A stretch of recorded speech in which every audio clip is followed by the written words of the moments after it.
There's a man who history has never quite decided what to do with. Some called him a saint. Some called him a devil. The Tsar of Russia, Lee wrote in his private diary that he had made the acquaintance of a man of God. His enemies called him filthy.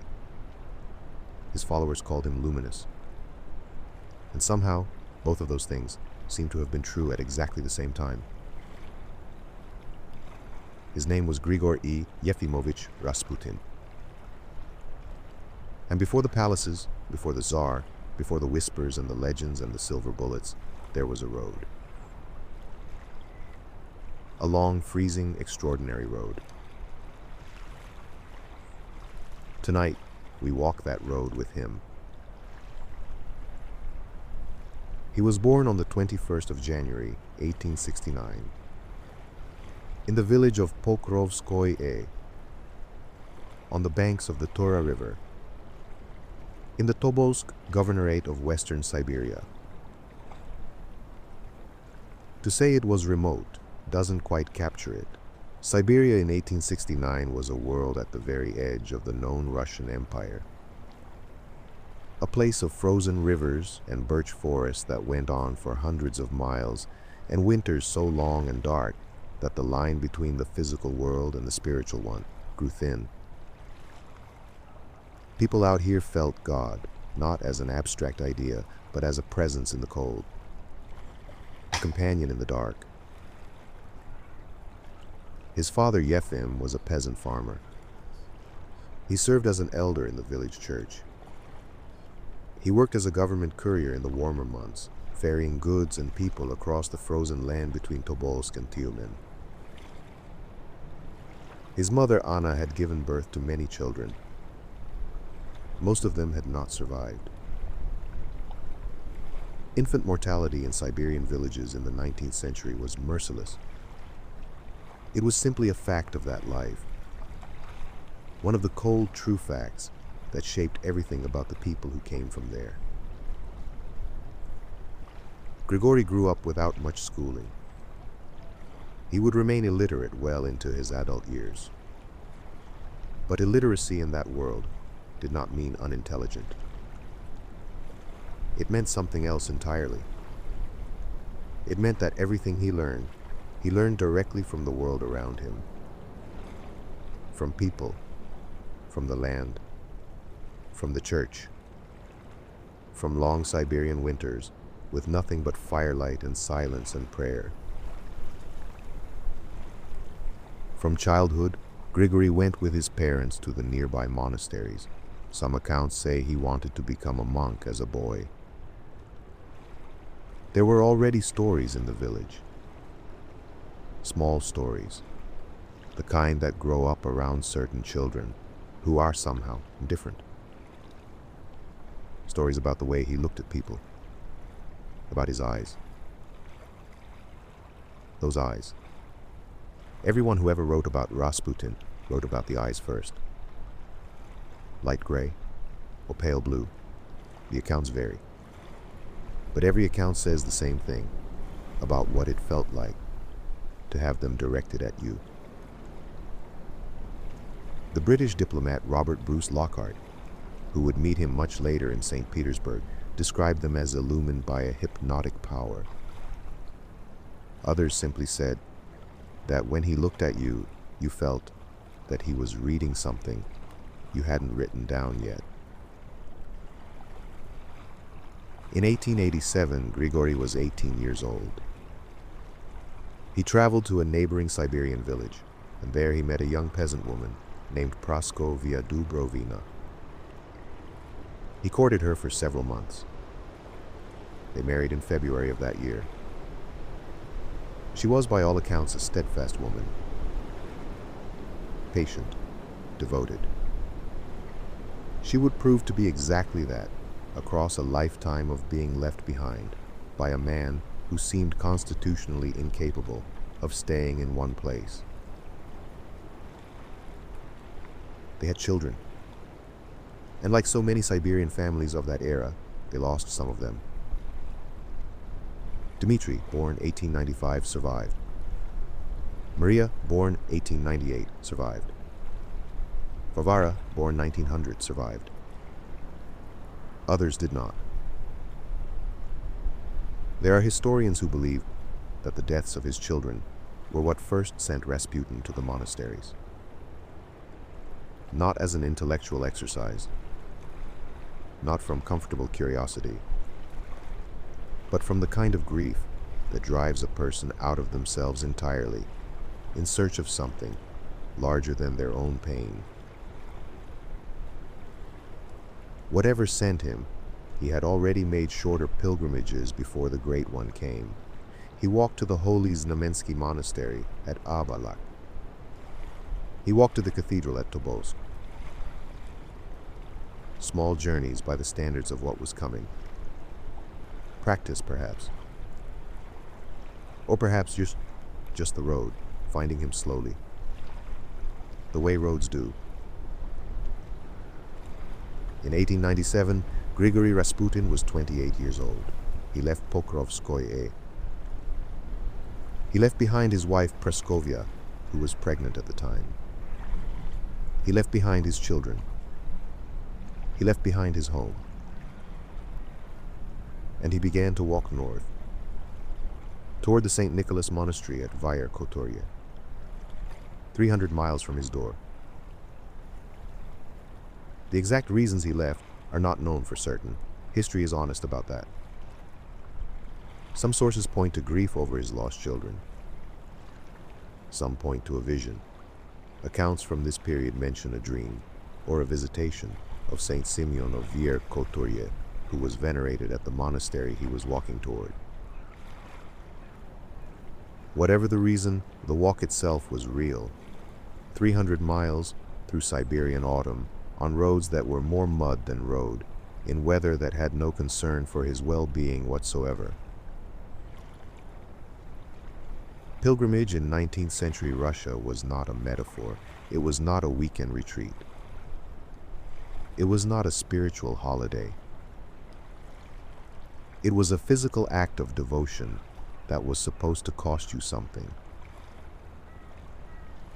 The Straniki, the holy wanderers that ancient Russian tradition had always produced, understood that the body and the soul were not separate problems. To exhaust the body was to open the soul. To be cold and hungry and blistered was to be stripped of everything that wasn't essential. The St. Nicholas Monastery at Vyar-Kotorye was one of the oldest and most revered in the Ural region. It sat at the edge of the world, as Rasputin knew the world, where Siberia ended and European Russia began. He would spend months here, possibly longer. It was here that he met the elder known as Makary, the starets, that particular Russian Orthodox word that doesn't quite translate cleanly into English. Not a priest exactly, not an abbot, something older than either of those roles. A spiritual father, a holy elder, someone whose authority came not from institution, but from the quality of his inner life, which others could feel, the way you can feel warmth from a fire in the next room. Historical accounts tell us that Rasputin was profoundly humbled by his encounter with Makary. That word, humbled, is interesting, because Rasputin, even then, it was not a man who humbled easily.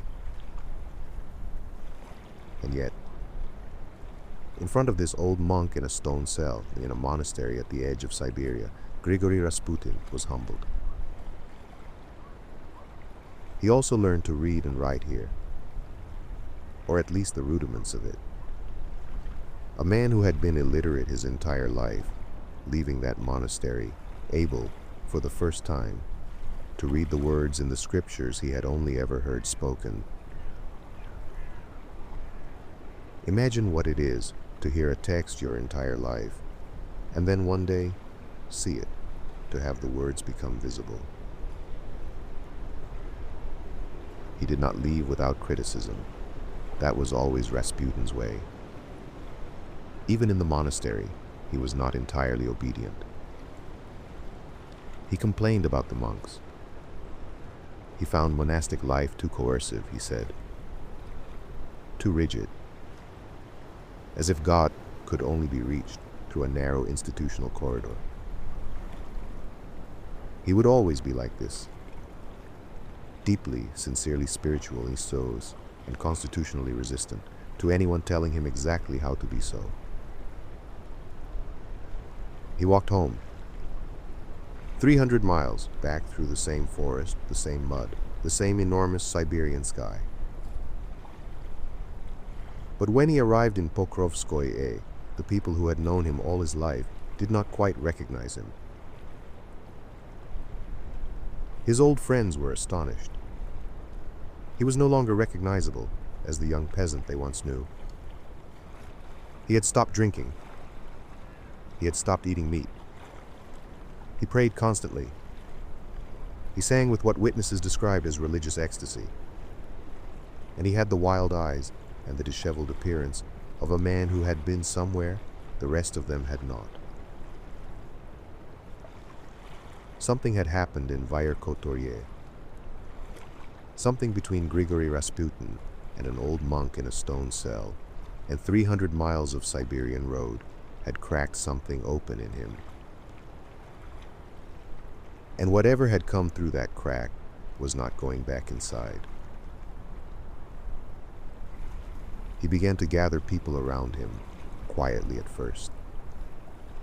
Family members, local peasants, people who came on Sundays and holy days to pray with him in the particular way he had come to pray, with his whole body, with a fervor that seemed to fill the room. By the early 1900s, he had a small following. People who believed that something moved through this man that did not move through ordinary people. The historical record describes him in this period as having a powerful personality that made people feel at ease, safe even. There was a quality about him that people found themselves unable to explain afterward. Something in the directness of his attention. The way he listened, as if what you were saying was the most important thing he had heard in a very long time. He couldn't stay. He never could stay. Not for very long. The road kept calling him back. In the years following his return from Vyerkotorye, Rasputin became a Stranik in the fullest sense of the word. A holy wanderer. He would leave Pokrovskoye for months, sometimes for years, traveling across the Russian Empire from holy site to holy site, on foot, often for days at a time without stopping, often for days at a time without eating. He walked the way the old Straniki had always walked, with deliberate hardship. He stopped bathing for long stretches. He wore iron shackles on his body to increase the weight of the pilgrimage, to bring himself closer to suffering in the tradition of Christian ascetics who believed that the mortification of the flesh was the mortification of the self, and the mortification of the self was the beginning of something better. This is the part of Rasputin's story that gets left out of most tellings. The part before the palace. The years no one was watching. The miles no one was counting.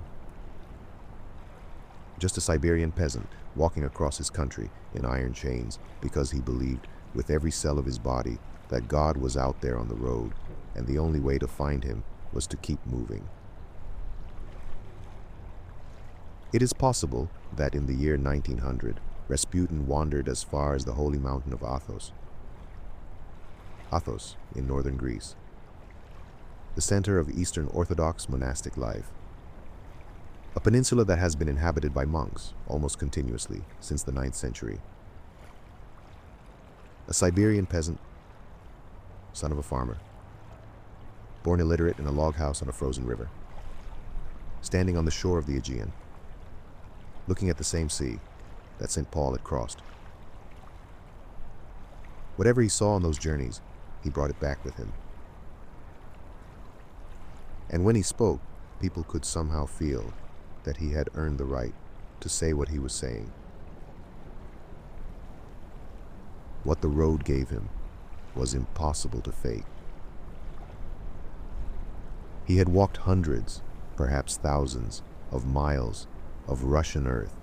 He had slept in ditches and monastery cells and peasant homes. He had been fed by strangers and turned away by strangers and recognized by strangers as something worth sitting down with for an hour. He knew the Russian people, not as an abstraction, not as a political category, as individuals, tired individuals, grieving individuals, hopeful individuals, people who worked the land and buried their children and knelt on stone floors every Sunday morning, asking something larger than themselves for help.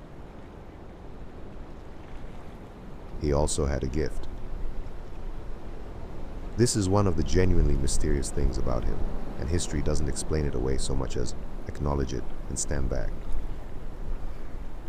He could heal people, or at least he could do something that consistently looked like healing, in ways that physicians of the era could not explain, in ways that the people who experienced it described in terms that sounded like the miraculous. Whether this was faith healing, whether it was hypnosis, whether it was the particular power of being fully, absolutely seen by another person, no one knows for certain. But the effect was real enough that his reputation began to travel ahead of him, village by village, town by town. People started seeking him out before he arrived places. Word of this wandering Siberian mystic with the burning eyes and the iron chains and the gift for looking at you like you were the only person in the world. By the early years of the 1900s, Rasputin's reputation had grown large enough to attract the attention of the Orthodox Church itself. He managed to secure credentials from the local bishop of the Orthodox Church in Kazan. This was not a small thing. Rasputin was not ordained. He was not a monk. He was not formally affiliated with any monastery. He was a wandering Siberian peasant with no institutional standing whatsoever, and yet the bishop of Kazan recognized in him something that warranted official acknowledgement. That credential was the key that would open the final door.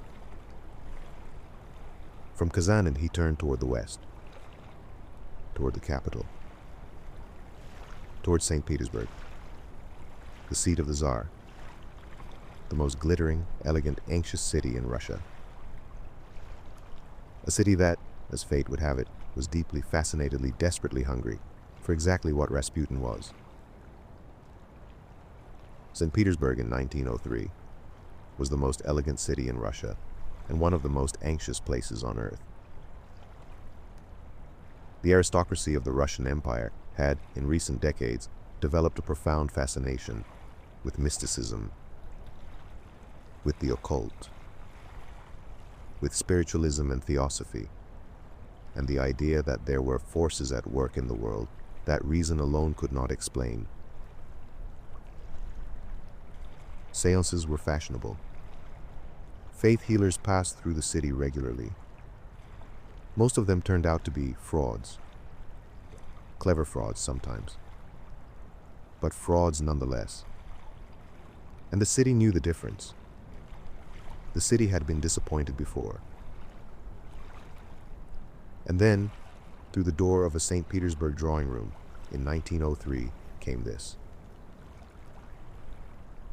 A filthy, unkempt wanderer, smelling of the road, in the clothes he had apparently been wearing for some considerable time, with mud still on his boots and chains still on his body, and eyes that looked at you like you were the only thing in the room. The Archimandrite Theophan was one of the most prominent priests in the imperial capital. He met Rasputin. He was instantly taken with him. Theophan brought him into his circle, began introducing him to the city's aristocracy, who then began introducing him to their aristocracy, each door opening onto a more extraordinary room. He met two women the history books call the Black Princesses, Militsa and Anastasia of Montenegro, both married to cousins of the Tsar Nicholas II. They were fascinated by mysticism. They had been searching, actively, for a genuine holy man. They believed they had found one. On the 1st of November 1905, Grigory Rasputin met Tsar Nicholas II of Russia. The Tsar wrote about it afterward, in his private diary. He wrote that he had made the acquaintance of a man of God. Not a curiosity, not an interesting eccentric, a man of God. Think about what it meant for those four words to appear in the private diary of the Tsar of Russia. This was not a man given to extravagant enthusiasm. Nicholas II was cautious, formal, constrained by centuries of imperial protocol. And this Siberian peasant, in his worn road clothes, had walked into the palace and left the Tsar reaching for the language of the sacred. This was the end of the pilgrim years and the beginning of something else entirely. The palace, the Tsarina, the sick child Alexei, the whispers, the enemies, the power, the fall. But that is another story, for another night. He went home eventually. Back to Pokrovskoye. Back to the Tura River. Back to Praskovia, who had been waiting, as she always waited, with a patience that deserved its own kind of monument. There is a photograph of Rasputin taken in St. Petersburg in 1911. He is seated. His daughter Maria stands beside him. He is wearing a peasant's shirt. His beard is long and untamed. His hands are folded. And his eyes. His eyes are looking directly at the camera, with an expression that is impossible to classify. Not arrogance. Not submission. Something that sits completely still, between the two. The eyes of a man who has walked a very long way, and who knows exactly what that cost him, and who would walk it again. Whatever Rasputin was, and the debate about that, has never quite settled, and probably never will. He earned the road he walked. Every frozen mile of it,